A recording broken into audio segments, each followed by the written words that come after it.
Bapak-bapak, ibu-ibu, saudara-saudara kaum muslimin rahimakumullah. Murai di dahan dan kokok ayam di kandang, dunia ini penuh dengan berbagai macam kesibukan.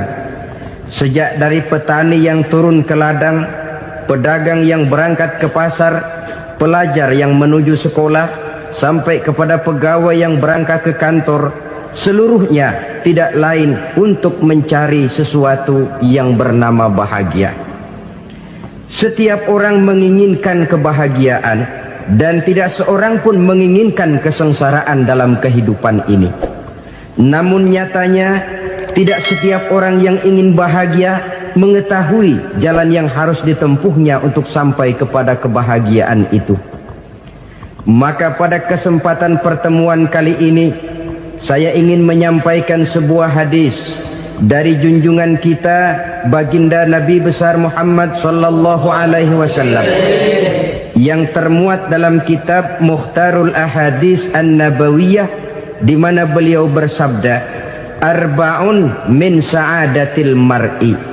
Ada 4 perkara yang merupakan tanda dari orang bahagia. Saya mau tanya, di antara saudara-saudara yang hadir di sini, apa ada yang kepengen jadi orang sengsara? Seluruhnya tentu ingin mendapatkan kebahagiaan. Maka menurut resep dari Nabi kita, tanda orang bahagia itu 4. Jadi kalau saudara ingin bahagia, harus mempunyai 4 perkara ini. Yang pertama, orang bahagia itu kata Nabi, darun wasi'un. Punya rumah biar bagus asal gede. Enak ngaturnya, daripada sudah punya rumah kecil adanya di pinggir kali, gubuk, kalau hujan bocor, miring lagi, kiamat. Loh, kalau gitu Islam materialis dong. Hadis ini boleh diartikan dengan makna hakiki, arti yang sebenarnya, boleh diartikan dengan makna majazi, arti kiasan. Kalau dia diartikan dengan arti kias, maka yang dimaksud darun wasi'un ay qalbun wasi'un. Rumah yang luas tidak lain daripada hati yang lapang. Karena di situ kunci kebahagiaan yang sebenarnya. Walaupun kita cuma tinggal di petak berukuran 2 kali 3 meter, kalau hati kita luas-luas rasanya rumah itu. Tapi biar rumah kita halamannya saja puluhan ribu hektar, ada kolam renangnya, kamar tidurnya tidak lagi terhitung. Kalau hati yang menempati rumah itu sempit, maka akan terasa sempit jugalah rumah itu. Tempat bergantungnya tidak lain adalah hati. Marilah kita mencoba melihat berbagai pandangan orang tentang bahagia ini. Ada orang menyangka bahwa bahagia itu kalau dia mendapatkan harta yang sebanyak-banyaknya. Siapa yang banyak harta, dialah raja. Apa yang dia mau, seluruhnya bisa dibeli. Keamanannya, dia bisa menyewa petugas. Seluruh fasilitas untuk menyenangkan kehidupannya bisa dibeli. Pendeknya, hartalah segala-galanya dalam kehidupan. Sampai ada pepatah mengatakan, innad darahima fil amakini kulliha taksur rijala mahabatan wa jalala. Sesungguhnya harta, dinar, dirham, uang di mana-mana selalu bikin hebat orang yang memilikinya. Coba lihat, orang yang punya duit sama yang enggak punya duit, jangan gaya hidupnya, gaya jalannya aja lain. Wahia lisanun liman arada fasahatan, wahia silahun liman arada qitala. Uang adalah senjata yang paling ampuh bagi orang yang mau pergi perang, dan lidah yang paling fasih bagi orang yang mau bicara. Kalau bicara dengan lidah macet, cobalah bicara dengan harta, lancar. Sampai ada pepatah demikian, segalanya bisa diatur dengan harta. Maka di kalangan orang yang berpandangan semacam itu, seluruh kegiatan hidupnya hanya terfokus kepada bagaimana mengumpulkan harta yang sebanyak-banyaknya. Tidak peduli halal haram, tidak kenal sore pagi siang dan malam, tidak sempat sujud, jauh dari agama, jauh dari kehidupan yang bersifat ruhaniyah, jauh dari Allah dan sebagainya. Sampai dalam Al-Quran dikelompokkan dalam kelompok yang dinamakan lumazah. Allazi jama'a malahu wa 'addadah yahsabu anna malahu akhladah.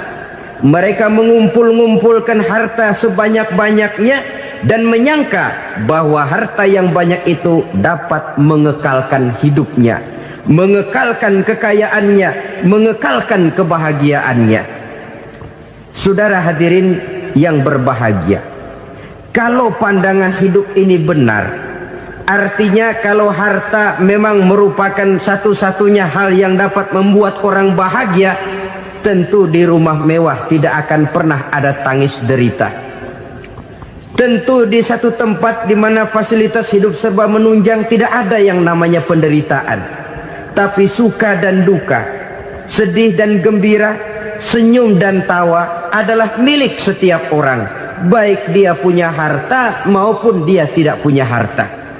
Nyatalah bahwa harta semata-mata bukan merupakan jaminan bahwa orang akan bahagia, walaupun tanpa harta orang sulit untuk bahagia. Saya mau cerita, ada orang super kaya, namanya Aristotle Onesimus, raja tanker Yunani. Dia punya kapal tanker saja konon sampai 11 banyaknya. Punya perusahaan penerbangan yang disebut Olympic Airlines. Punya hotel di berbagai kota besar di dunia ini, sejak dari New York, London, Paris, Rome dan sebagainya. Bahkan punya pulau yang dia namakan Pulau Scorpio. Ini kan namanya sudah kaya nggak tanggung-tanggung, punya pulau. Nah, dia punya 2 orang anak, yang satu laki-laki namanya Alexander, yang satu perempuan namanya Maria Onesimus. Seluruh harapannya tertumpah kepada anak lakinya Alexander ini, yang akan meneruskan usahanya, meneruskan kekayaannya, meneruskan dinastinya. Apa yang terjadi? Ternyata anak yang dia harapkan yang bernama Alexander ini mati muda dalam kecelakaan pada waktu dia olahraga. Apa olahraganya? Namanya olahraga anak orang kaya, golongan jet set. Olahraganya olahraga pesawat terbang. Jatuh, ya nggak kapungut, habis mati. Tinggal satu anak perempuannya, Maria Onesimus. Tapi anak perempuan ini juga malah urakan. Terakhir dia pacaran, bahkan kemudian kawin sama orang Rusia. Rupanya Aristotle Onesimus ini broken. Kekayaannya yang berlimpah ruah, perusahaannya yang begitu banyak, siapa yang akan meneruskan? Siapa yang akan menggantikan? Sampai kemudian dia mengurung diri di Pulau Scorpio dan mati di sana secara mengenaskan. Seorang multi jutawan, seorang yang super kaya, mati menyendiri di pulau sepi. Ibarat kata pepatah, anak ayam mati di lumbung. Bukan kekurangan makanan, keurugan makanan. Begitu kehidupan Aristotle Onesimus. Dan banyak orang-orang yang sudah demikian kaya sampai dibingungkan oleh kekayaannya sendiri. Telusurilah kehidupan David Rockefeller misalnya, Henry Ford misalnya, Adnan Khashoggi misalnya. Multi jutawan yang kadang-kadang dibuat keder oleh kekayaannya sendiri. Pantas ketika Imam Ali ditawarkan orang, "Ya Ali, kalau kepadamu disuruh pilih ilmu atau harta, kau pilih mana?" Ya jelas pilih ilmu dong. Kenapa? Pertama, ilmu kalau kita berikan kepada orang lain tambah. Tapi harta kalau kita berikan kepada orang lain kurang. Saudara punya uang 10.000, dibagi orang 5.000, jelas uang saudara berkurang. Tapi saudara punya ilmu diberikan kepada orang lain bisa, saudara pun makin mantap. Tidak lantas jadi bodoh karena ngajarin orang. Saudara bisa Fatihah lalu mengajarkan orang Fatihah. Orang bisa, saudara pun makin hafal. Tidak lantas setelah diajarin orang ilmunya hilang. Begitu datang dia minta orang, tolong ajarin saya Fatihah, udah habis, nggak ada.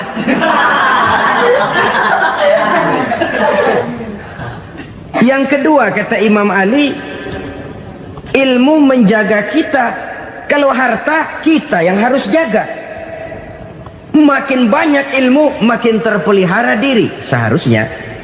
Tetapi makin banyak harta, makin bingung kita jaganya. Sampai kadang-kadang kalau perlu seluruh keliling rumah dipasangi alarm. Belum cukup disewakan anjing besar-besar, pasang di depan pintu, awas anjing galak. Masih belum cukup juga, cari centeng tukang-tukang kepruk jaga rumah. Masih terasa belum aman, padahal rumahnya dikelilingi tembok besar. Di balik tembok ada pintu-pintunya tebal. Di balik pintu itu terbuka masuk kamar, kamar pun ada pintunya, pintunya pun kuat.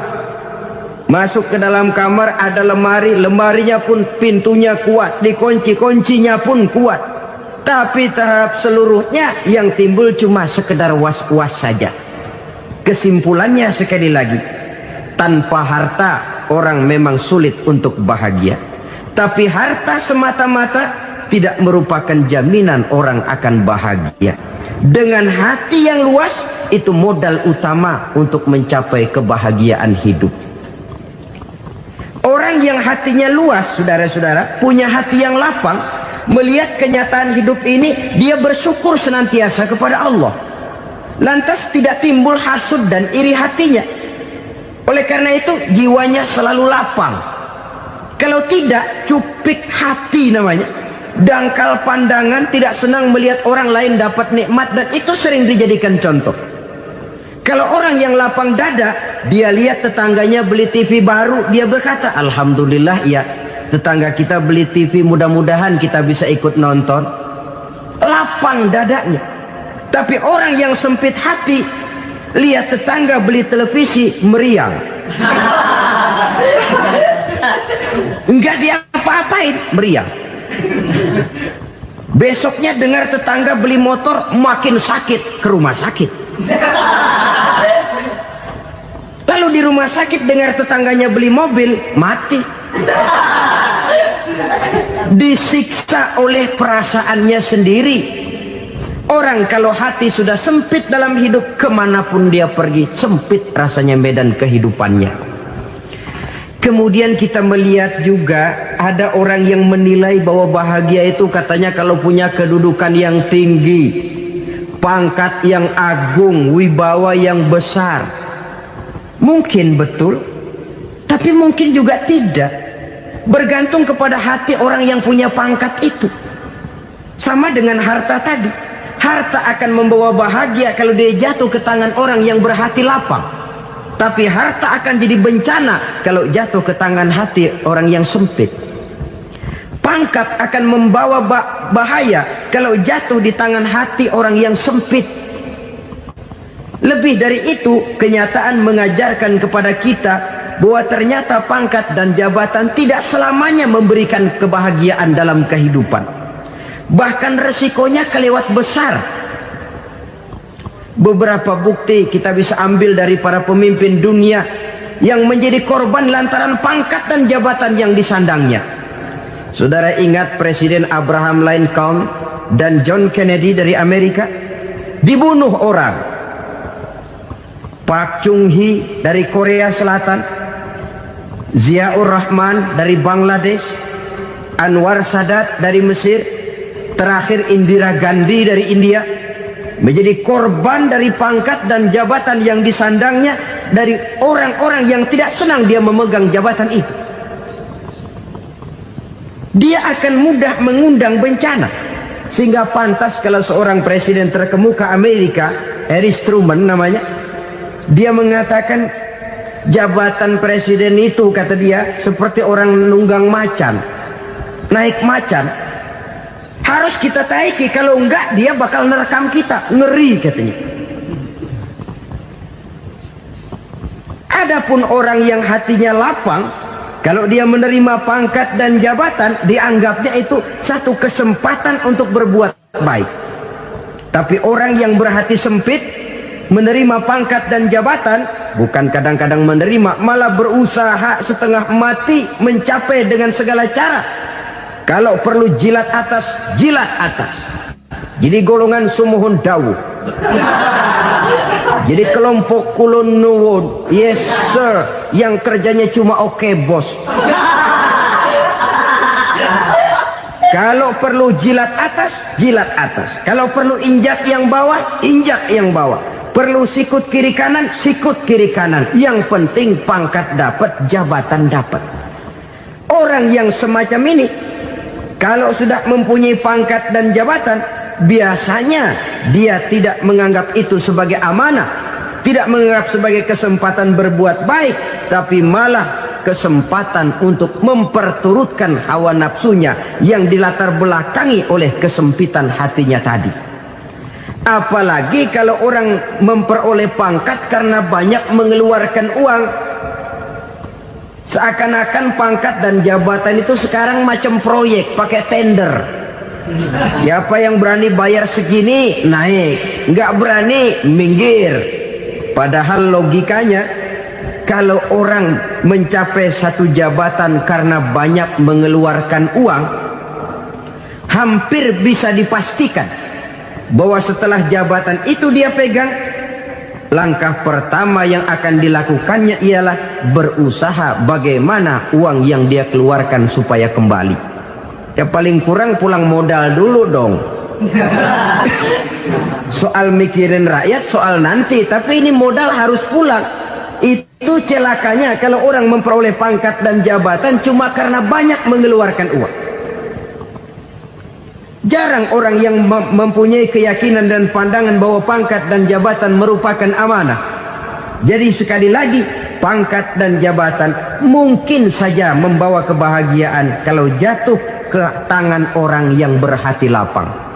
Tapi bisa jadi bencana kalau dia jatuh ke tangan orang yang mempunyai hati yang sempit. Dan lagi-lagi stresnya hati yang lapang.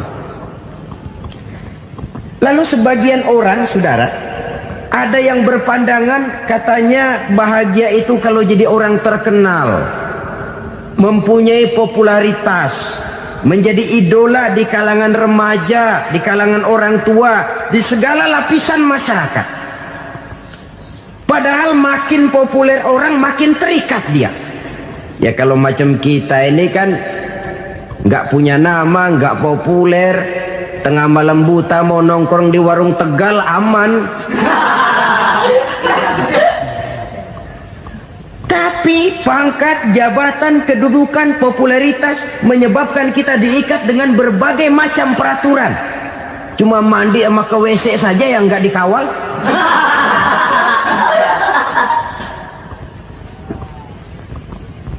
Benarkah popularitas, ketenaran membawa kebahagiaan? Mungkin. Ya, tapi mungkin juga tidak. Kenapa? Banyak orang-orang populer yang mengakhiri hidupnya secara tragis. Kita ambil beberapa nama. Di Amerika tahun 60-an ada bintang seksi paling terkenal yang dijuluki sex bomb. Bom seks. Sampai sekarang jadi legenda, namanya Marilyn Monroe. Singkatan double-nya itu inisialnya MM, Marilyn Monroe. Terkenal, top, sampai dia mati tahun 62. Namanya sekarang masih saja dibicarakan orang. Kenapa dia bunuh diri? Tidak punya hartakah dia? Banyak. Kurang populerkah dia? Seluruh dunia mengenalnya. Sejak rakyat kecil sampai pejabat tinggi dia punya hubungan. Kenapa? Jenuh. Dia terlahir dalam keadaan yatim. Setelah itu tidak lama dia berangkat remaja, ibunya meninggal. Pindah dari wanita asuh ke wanita asuh sampai 12 orang ibu angkatnya. Dan kekecewaan yang paling parah, setiap laki-laki yang dekat dengannya hanya seperti kapal berlabuh, datang dan pergi silih berganti, padahal dia merindukan seseorang yang bisa melindungi hidupnya. Dia rindukan itu dan dia tidak pernah menemukan. Itu yang akhirnya menyebabkan dia minum pil tidur kelewat dosis, minum obat tidur kebanyakan, ya tidur terus sampai sekarang.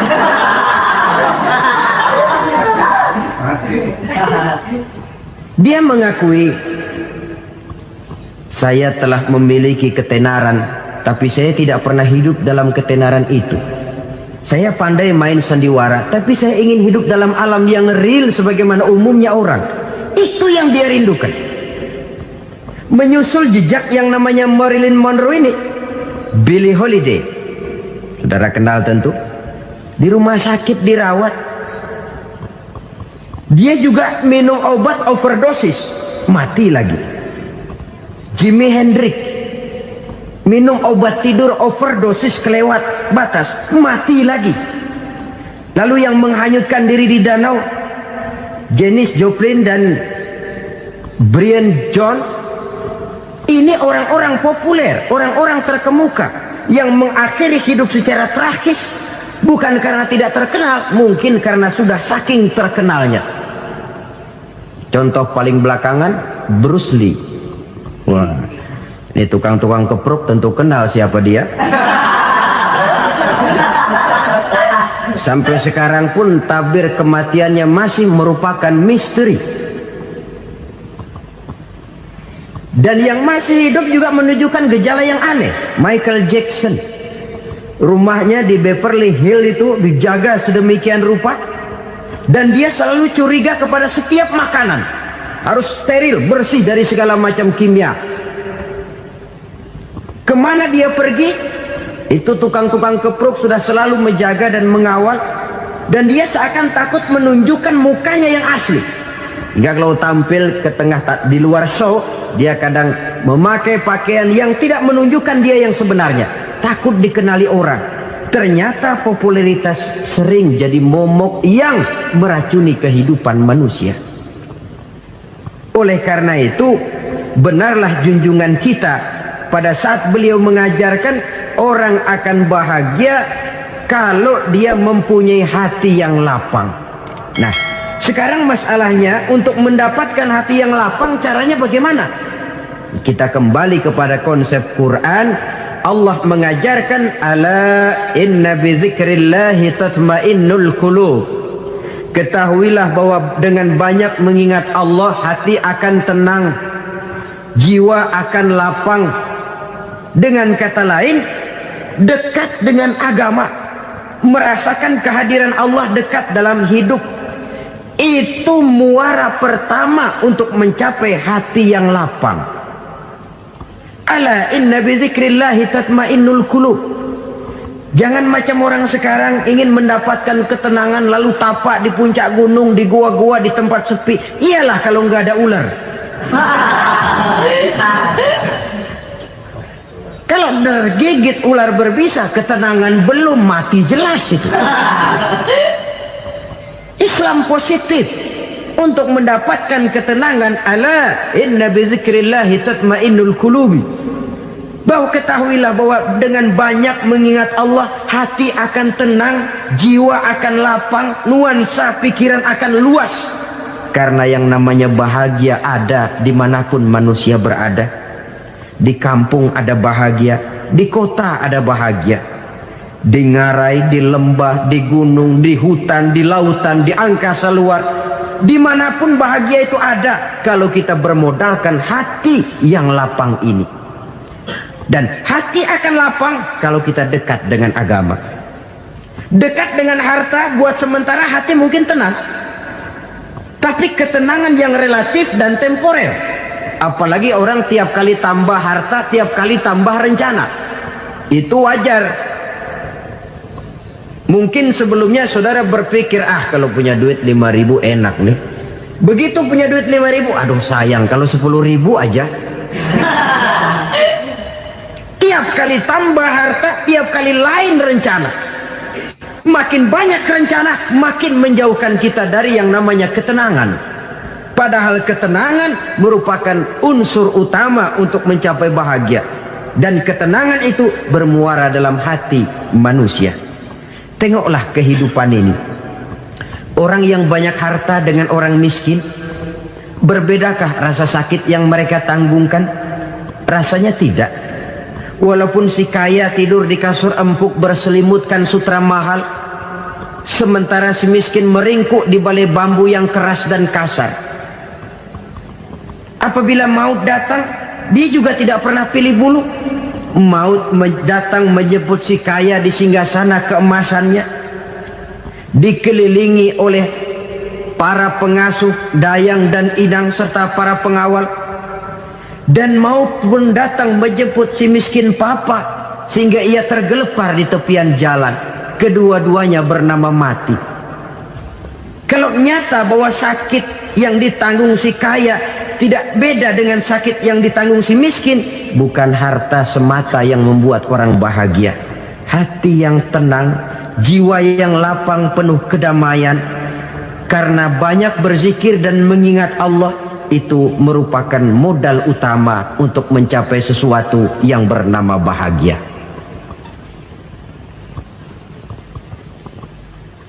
Saudara hadirin yang saya hormati, inilah yang pertama dari 4 ciri yang digambarkan oleh Nabi tentang tanda-tanda orang bahagia. Dan harus berangkat dari yang pertama ini, hati yang lapang. Ini yang harus kita miliki lebih dahulu. Baru nanti akan menyusul kepada poin yang ketiga, kedua dan selanjutnya. Sebab kalau hati sudah terisi dengan jiwa yang lapang, seluruh persoalan insya Allah akan bisa kita atasi dengan sebagaimana mestinya. Yang kedua sekarang, tanda orang bahagia menurut baginda Nabi, markabun syariah. Orang bahagia itu, kata beliau, punya kendaraan biar cepat asal lancar. Artinya kemana dia mau pergi mudah. Apa maksud hadis ini? Kalau kita kaji lebih dalam, kendaraan itu kan alat transportasi. Transportasi tidak lain adalah usaha memudahkan komunikasi. Pindah dari situ kepada teori bahwa manusia adalah zon political, makhluk bermasyarakat yang tidak bisa memenuhi kebutuhan hidupnya secara sendirian. Kita memerlukan keberadaan orang lain dalam kehidupan ini. Untuk memakai baju saja kita sudah perlukan petani yang tanam kapas, pabrik yang memintal kapas jadi benang, pabrik yang menenun benang jadi kain, sampai kepada mesin jahit, sampai kepada tukang jahit. Itu cuma untuk memakai pakaian saja. Tidak seorang pun di antara kita yang sanggup memenuhi kebutuhan hidupnya secara sendiri. Kita perlu orang lain. Maka kebebasan dalam arti mutlak, kebebasan tanpa batas, itu tidak mungkin ada dalam kehidupan. Karena kita mengadakan yang disebut interaksi sosial. Setiap kegiatan kita tentu melibatkan orang lain. Menurut kita barangkali kita bebas jalan di jalan raya semaunya, tapi orang lain berkendaraan pun merasa bahwa ini ada juga jalan haknya, dan begitu selanjutnya. Oleh karena itu, maksud dari kendaraan yang cepat ini adalah khulato'uhu ma'as solihin. Lingkungan pergaulannya terdiri dari orang-orang soleh. Pergaulannya luas. Kemana dia pergi ada temannya. Kesulitannya ada tempat dia cerita. Dan kesulitan kalau sudah diceritakan kepada orang lain, taruh kata orang itu tidak bisa menolong, namun menceritakannya kepada orang yang kita percayai, kan paling kurang sudah mengurangi beban jiwa, mengurangi tanggungan batin, merasa masih ada tempat kita cerita. Maka lebih baik orang awam yang mau bergaul ketimbang orang setengah alim tapi ngunci pintu. Sebab nantinya akan timbul sikap picik, cupik pandangan, dan tidak luas menghadapi kenyataan dalam kehidupan ini. Namun yang harus kita garis bawahi, pergaulan memang mesti luas. Namun jangan sekali-kali lupa bahwa pergaulan sangat besar pengaruhnya dalam ikut membentuk kepribadian manusia. Sehari-hari bisa kita bilang, kalau kita dekat sama tukang minyak wangi, sekalipun nggak dibagi minyaknya, baunya tentu dapat. Betul? Tapi dekat sama tukang elas, walaupun nggak kena apinya, asapnya mesti kena. Kalau Syauqi mengatakan lebih jelas lagi, man asyaral asrafa asya musyarrafan wa muasyiral anzali ghairu musyarrafin. Awalam taral jildal hakira muqabbalan bisagri lamma sara jildal mushaf.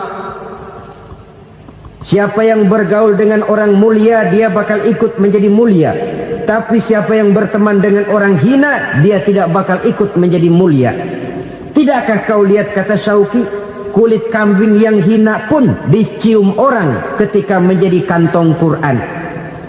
Kulit kambing hina, kalau dia sendirian gak ada yang mau cium. Tapi begitu dia bergaul dengan Quran, menjadi kantong Quran, dipakein minyak wangi, ditaruh di tempat yang tinggi, mau diambil dicium dulu, dibawa dengan penuh hormat dan hati-hati. Kulit kambing yang hina lantaran berteman dengan Quran, numpang mujur. Tapi coba lihat kalau kulit kambing berteman dengan kayu, jadi beduk, habis. Zohor dikemplang, asar dipukul. Itu pun sedikit saja, cuma salah milih teman. Yang temannya Quran dihormati orang, yang temannya kayu lantaran jadi beduk, gelap-gelap subuh orang udah kemplangin.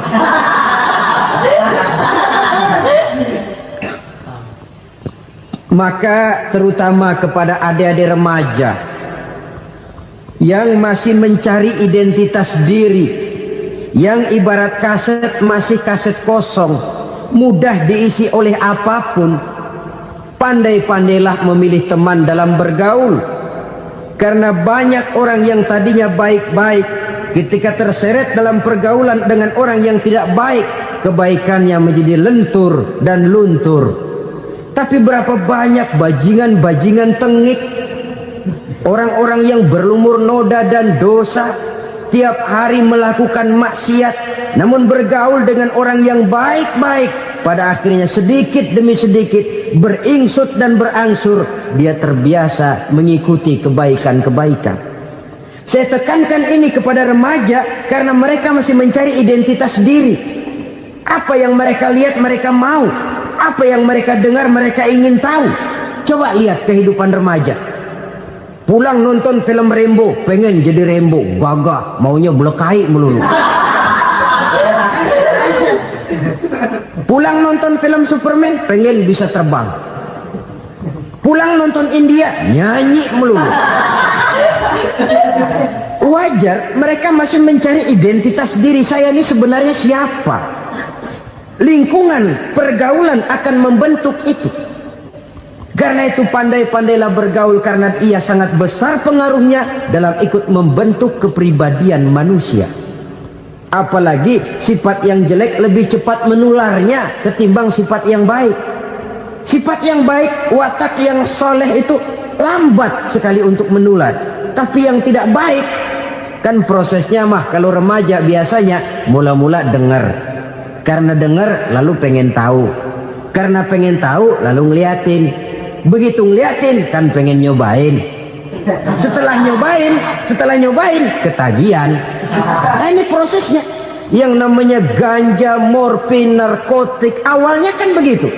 Mula-mula dengar, katanya kalau sudah fly to the sky, sudah melayang ke langit, katanya disitulah puncak kebahagiaan. Mulanya cuma dengar. Karena dengar pengen tahu. Karena pengen tahu lalu ngeliat, kumpul sama orang yang suka ngeganja. Setelah ngeliat, nah pengen ngerasain. Begitu ngerasain enak juga, ketagihan. Kalau sudah ketagihan jadi penyakit kronis, bisa merembet kepada yang lain. Iya, kalau orang tuanya mampu untuk beli morfin, beli ganja. Kalau tidak kan pikirannya ngayap, jemuran siapa ya gue sambet. Timbullah perbuatan-perbuatan negatif yang bermula dari salah pergaulan. Apalagi buat adik-adik remaja yang tinggal di kota-kota besar, yang pengaruh budaya, pengaruh kesenian, pengaruh struktur kehidupan yang nampak makin individualistis, di mana persaingan tajam, tensi ekonomi tinggi, orang mudah mengalami stres. Pandai-pandailah dalam bergaul, sekali lagi, karena ia sangat besar pengaruhnya dalam ikut membentuk kepribadian manusia. Orang bahagia punya kendaraan yang cepat, artinya punya pergaulan yang luas, dan lingkungan pergaulannya terdiri dari orang-orang yang soleh. Kemana dia pergi, ada teman. Kesulitannya, ada tempat dia cerita. Tapi kalau sudah menyendiri, hidup sendiri, kesulitan dipikiri sendiri, bisa mati belum waktunya. Tidak ada tempat berbagi rasa, tidak ada tempat bercerita, tidak ada tempat mengurangi beban dalam kehidupan.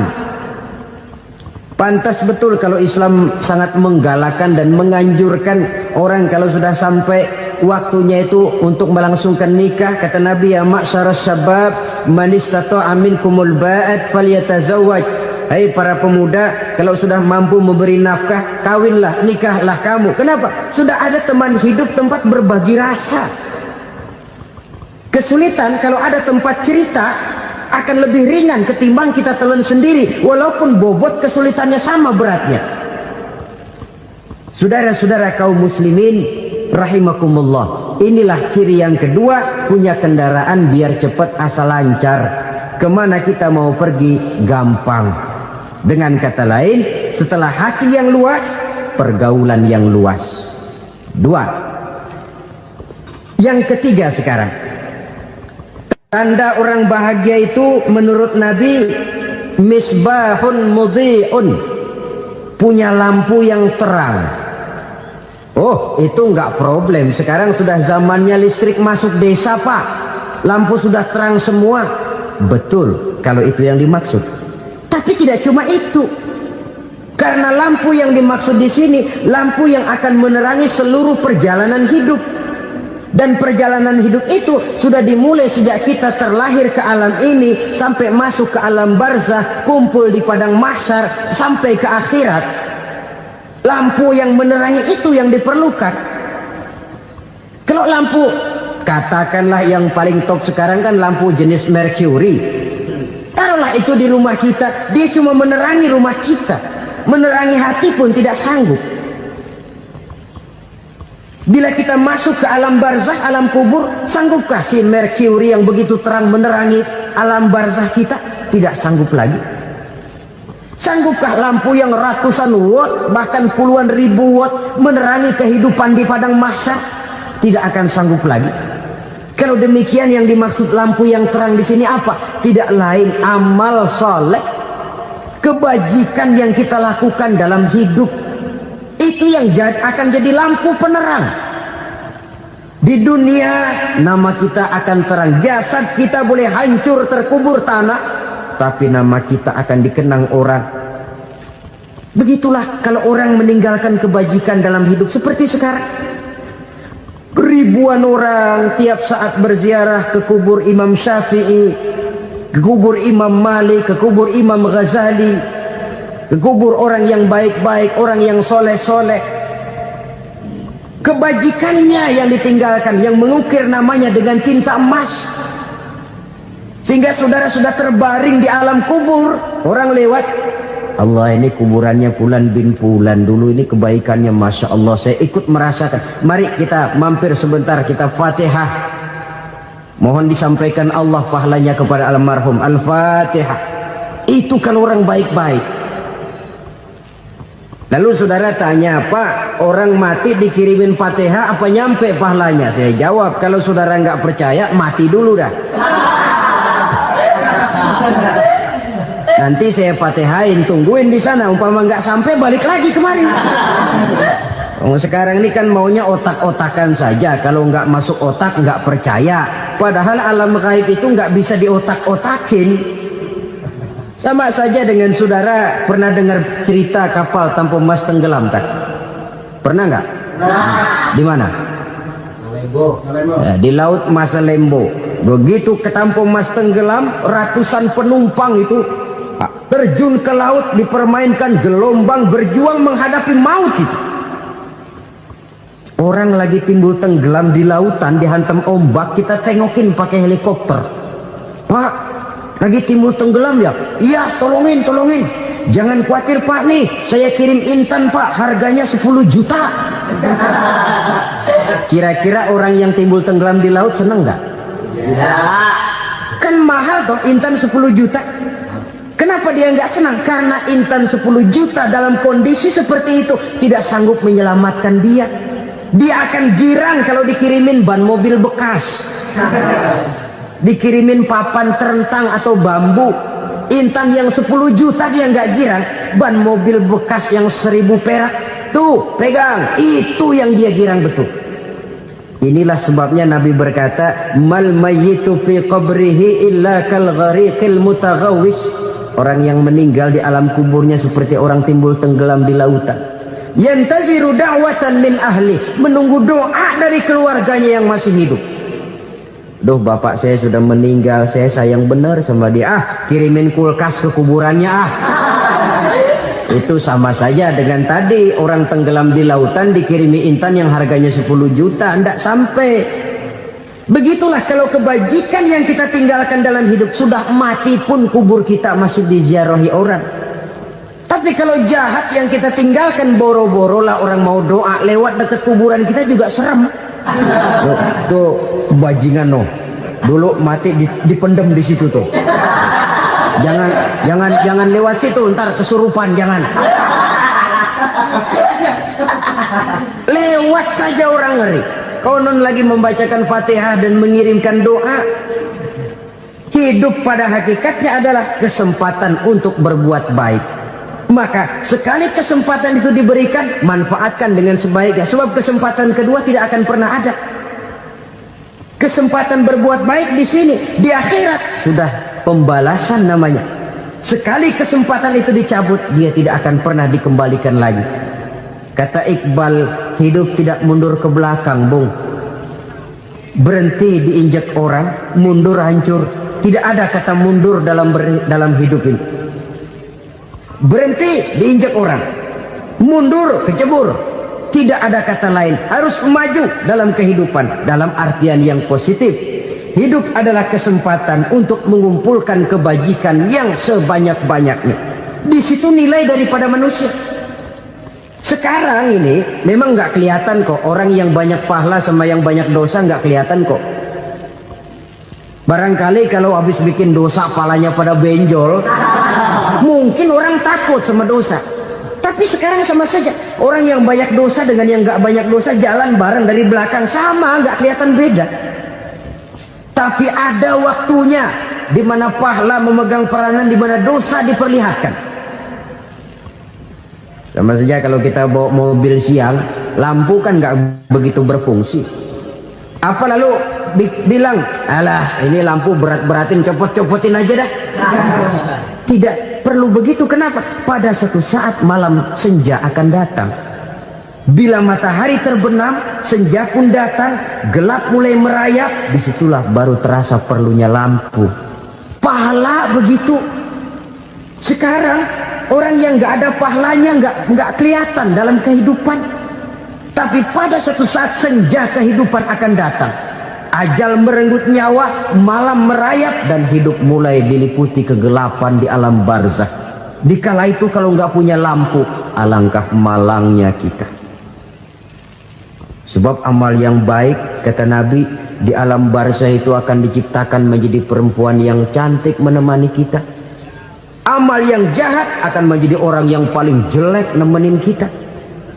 Sudah di tempat gelap yang nemenin jelek.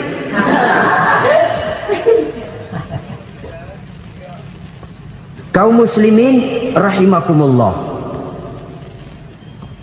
Kalau demikian masalahnya, tergantunglah kita pandai memanfaatkan waktu. Al-waktu kasayf, waktu itu cepat sekali. Yang namanya waktu itu tahu-tahu. Tahu-tahu udah tahun 87. Tahu-tahu udah begitu. Tahu-tahu yang kemarin anak-anak, sekarang udah pada punya anak. Tahu-tahu saja itu. Begitu cepat waktu berlalu. Kalau tidaklah pandai kita memanfaatkannya, akan rugi kita. Nabi bersabda, "Man kana yaumuhu khairun min amsihi fahuwa rabih." Barang siapa yang hari ini lebih baik daripada hari kemarin, itu orang untung. Hari ini lebih baik daripada kemarin. Bulan ini lebih baik dari bulan kemarin. Tahun ini lebih baik dari tahun kemarin. Itu orang yang beruntung. Tahun kemarin sembahyangnya maghrib doang, sekarang udah tambah isya. Tahun kemarin cuman Idul Fitri aja ngancem bener, sekarang udah tambah Jumat, lalu tambah lagi maghrib, tambah lagi isya, dan selanjutnya. Hari ini lebih baik daripada kemarin, itu orang yang beruntung. Wa man kana yaumuhu mislu amsihi fahuwa khasir. Lalu barang siapa yang hari ini sama saja dengan hari kemarin, itu orang rugi. Hari ini sama dengan kemarin, rugi itu. Bulan ini begitu, bulan kemarin begitu, tahun ini begitu, tahun lalu juga begitu. Rugi itu orang. Rugi apa? Rugi umur. Umur tambah, amalan gak pernah tambah. Dan saya pikir lebih merupakan azab ketimbang nikmat kalau orang dikasih panjang umur cuma untuk numpuk dosa. Mending mana? Panjang umur banyak dosa sama pendek umur dikit dosa? Mending mana? Mending mana? Ya, paling mending tentu panjang umur banyak pahala. Tapi kalau tidak, sekali lagi, lebih merupakan azab ketimbang nikmat kalau orang diberikan panjang umur tapi cuma untuk sekedar menumpuk dosa. Kehilangan kesadaran bahwa dunia bukan terminal akhir dari satu perjalanan. Dia cuma halte di mana kita berhenti sebentar untuk menuju kepada terminal yang hakiki. Saudara-saudara kaum muslimin rahimakumullah, inilah lampu yang akan menerangi kehidupan. Amal yang kita lakukan di dalam kehidupan. Jadi yang dimaksud dengan lampu yang terang, kebajikan yang kita kerjakan dalam hidup. Nah, setiap orang di awal tadi saya bilang ingin bahagia. Bahagia itu kan hakikatnya kumpulan senang dan selamat. Senang, selamat. Apa bedanya? Senang tapi tidak selamat, nggak bahagia. Selamat tapi nggak senang, nggak bahagia orang. Contoh, kalau orang korupsi, duitnya banyak, senang dia, tapi keselamatannya. Ada tentara baris di samping rumahnya udah bingung, padahal tentara latihan. Tentara cuma latihan, dia bingung. Senang, tapi karena keselamatannya tidak terjamin, dia tidak bahagia.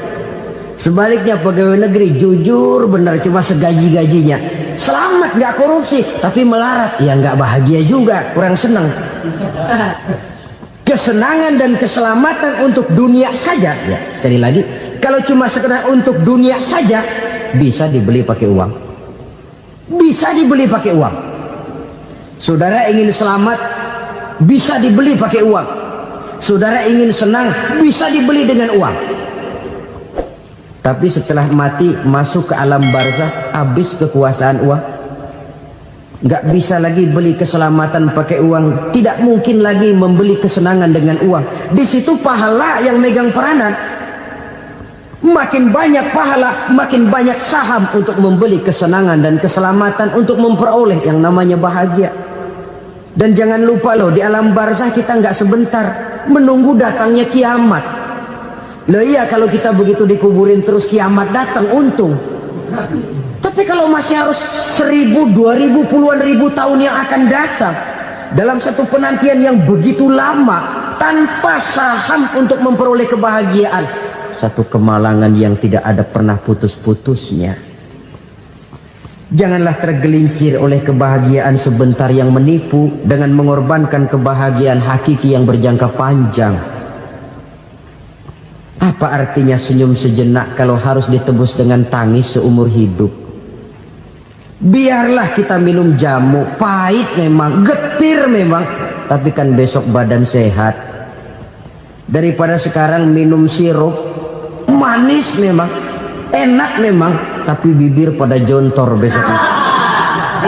sirawan, batuk, nggak karu-karuan. Banyak orang tertipu oleh kesenangan yang sebentar. Padahal laisa kullu ma yalma'u zahaban. Belum tentu semua yang berkilat itu emas. Belum tentu semua yang gemerlap itu intan. Karena itu, marilah manfaatkan kesempatan yang diberikan Allah ini untuk mengumpulkan kebajikan yang sebanyak-banyaknya. Yang terakhir sekarang, yang keempat, tanda orang bahagia kata Nabi. Zaujatun salihah. Orang bahagia itu tanda yang keempat kata Nabi, punya istri biar cakep asal taat. Sudah surga itu gitu. Cakep taat. Istri kayak gitu, kalau belum mati jangan dikuburin dulu. Sudah cakep taat lagi. Tapi kadang-kadang enggak, udah jelek ngadat melulu. Apa yang mau dipilih? Sebab itu Quran mengatakan istri pakaian untuk suami, suami pakaian untuk istri. Kenapa suami istri diibaratkan pakaian? Alangkah tingginya gaya bahasa Quran ini. Suami istri teman hidup, hidup perjalanan panjang. Sejak kita dalam rahim sudah ada hidup kan di sini. Sampai ke alam dunia, masuk ke alam barzah, kumpul di padang mahsyar, sampai menuju akhirat, itu perjalanan hidup. Carilah istri atau suami teman hidup yang membawa manfaat tidak hanya kehidupan di dunia ini, sampai di alam barzah, sampai di padang mahsyar. Suaminya mungkin meninggal lebih dulu atau istrinya mungkin meninggal lebih dulu, tapi suami atau istri yang masih hidup berbuat kebajikan. Suami saya meninggal, ada hartanya, saya sedekahkan, niat pahala untuk almarhum suami saya. Ini teman hidup. Tidak dibatasi dan tidak bisa dipisahkan oleh maut sekalipun. Zohirnya mungkin pisah, badannya mungkin pisah, tapi hatinya, jiwanya, kebersamaannya dalam menghadapi kehidupan. Karena itu, saudara-saudara, bahasa Quran indah. Suami istri diibaratkan seperti pakaian. Apa fungsi pakaian? Pertama, pakaian jadi kebanggaan. Artinya suami harus menjadi kebanggaan istri, istri harus jadi kebanggaan suami. Yang kedua, pakaian itu kan fungsinya menutup aurat. Artinya sesama suami istri harus saling menjaga kekurangan masing-masing. Jangan malah sesama suami istri saling membongkar rahasia dan aibnya sendiri-sendiri. Istrinya diceritain jeleknya di mana-mana, atau suaminya dibongkar rahasianya di pasar umum. Itu sudah tidak lagi berfungsi sebagai pakaian. Kenapa semua ini diperlukan? Karena kita menyadari bangsa yang baik terdiri dari masyarakat yang baik. Masyarakat yang baik merupakan susunan dari warga yang baik. Warga yang baik adalah terdiri dari rumah tangga yang baik. Dan rumah tangga yang baik merupakan susunan dari pribadi yang baik. Dari situ langkah dimulai. Membangun satu bangsa yang baik diawali dengan membangun rumah tangga yang baik, dengan menciptakan pribadi-pribadi yang baik. Sehingga dari sini diharapkan berkembanglah nilai-nilai kebaikan. Orang akan bahagia mempunyai istri yang soleh. Kenapa? Tidak ada seorang suami bisa sukses jadi apapun dia, apapun profesinya. Dokterkah, kiaikah, mubalikah, petanikah, pengusahakah, pejabat tinggikah, tidak ada seorang suami yang bisa sukses tanpa peran serta istrinya. Walaupun memang peranan itu tidak begitu kelihatan, tapi sangat menentukan.